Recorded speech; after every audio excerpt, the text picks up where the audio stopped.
Linawin ko lang kaya. I mean, I think hindi mo na i-bleep tong lahat ng Ay, sinabi. Eh? Eh? Eh? Tama ano? ba? Hindi na. Tuloy mo na Di, to. Hindi yes. na. Fuck this shit, di ba? Okay, tuloy na yan.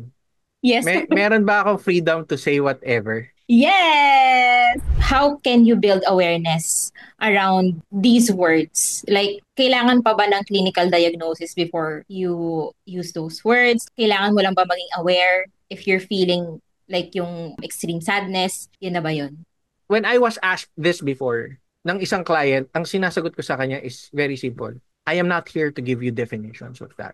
Wala. Okay. Hindi mo ako maririnig. I get to understand na iba rin yung usapan pag sinabi nilang clinically depressed. So, minsan nagiging ako na yung last hope. Most of my clients are tapos na sila. Galing na sila dun sa meds. And I understand that's a different practice. Again, I'm working with a different practice here. Linawin ko lang. Okay? Not to say anything bad with anything. No, no, no, no. Not to say anything bad.